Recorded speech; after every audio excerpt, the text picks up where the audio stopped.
कौन पावर ना, मुझे नहीं पता आप किस पावर की बात कर रहे हो। हमारे पास एक साल पहले जितना पावर था फिलहाल उतना ही है, और पावर की हम उम्मीद कर रहे हैं।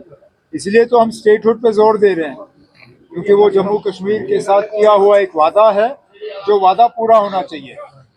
हम तो सोच रहे थे कि पहले साल के अंदर अंदर ही मरकज की हुकूमत अपना ये वादा पूरा करेगी, लेकिन चलिए, किन वजूहात के बुनियाद पर जम्मू कश्मीर को आज भी स्टेटहुड से महरूम रखा गया वो मरकज और बीजेपी वाले ही बता सकते हैं। लेकिन हम अपनी कोशिशों को छोड़ेंगे नहीं। जहां तक आपने दरबार मूव के हवाले से बात की, मैंने पहले दिन से मैं कहता आया कि यूटी होते हुए जितने हम अपने लोगों के साथ किए हुए वादे पूरे कर सकते हैं हम कर लेंगे।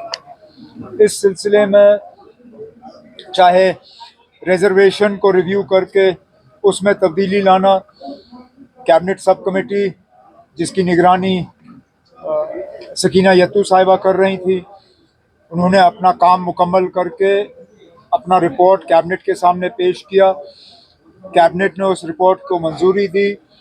अब डिपार्टमेंट की तरफ से कैबिनेट का मेमो तैयार किया जा रहा है, उसको बाय सर्कुलेशन हम मंजूरी देके एलजी साहब के पास भेज देंगे। वो एक वादा था हमारा लोगों के साथ। इसी सिलसिले में दरबार मूव को दोबारा शुरू करना, ये भी एक वादा हमारा लोगों के साथ था। लगभग 3 हफ्ते पहले जब कैबिनेट की मीटिंग हुई, उस मीटिंग के दौरान ये फैसला लिया गया। वो फैसला एलजी साहब को भेजा गया। जैसे ही एलजी साहब का दस्तखत फाइल पे हमें वापस मिला, हमने वो ऑर्डर जारी किया है और 2021 के बाद दोबारा जम्मू और श्रीनगर को इस दरबार मूव के जरिए जो है जोड़ा जा रहा है। जिस तरह कल मैंने राज्यसभा और खासकर महबूबा मुफ्ती साहिबा के बयान को लेके मुझसे इसमें जम्मू में पूछा गया, और मैंने जम्मू के प्रेस कॉन्फ्रेंस के दौरान अपने जवाब में यही कहा जो मैं आज फिर दोहराऊंगा। असेंबली में कौन सा बिल आएगा और कौन सा नहीं आएगा, इसका फैसला स्पीकर साहब करेंगे। लेकिन कोई ऐसा बिल हाउस के सामने आए जिससे जम्मू कश्मीर के लोगों को फ़ायदा होगा, मेरी हुकूमत उस बिल में कोई रुकावट पेश नहीं करेगी।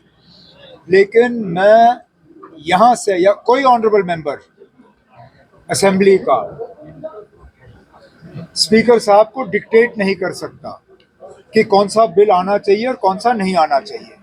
बिल लाने का एक प्रोसीजर होता है, एक तरीका होता है। जो भी अच्छे बिल होंगे उन पे हम ज़रूर जो है मदद करेंगे। उसके सामने आएगा या नहीं आएगा। इसी तरह जो बिल पीडीपी के तरफ से तैयार होके भेजा गया है, क्या वो आएगा या नहीं आएगा, उसका एक प्रोसीजर होता है।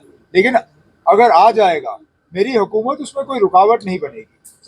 उसके लिए असेंबली के लिए ठहरने की ज़रूरत नहीं है। जहाँ जहाँ फसल को नुकसान हुआ है, चाहे हॉर्टिकल्चर या एग्रीकल्चर, उस नुकसान का मुआयना किया गया है, उसकी असेसमेंट की गई है।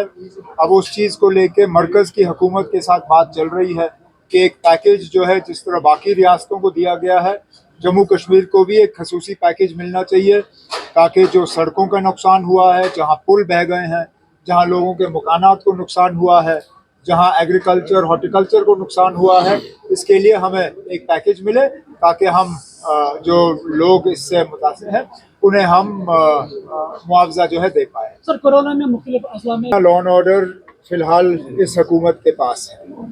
वो इख्तियारात वो हमें मिले, और ज़रूर जो बाकी हमारे किए हुए वादे हैं उनको भी हम पूरा करेंगे।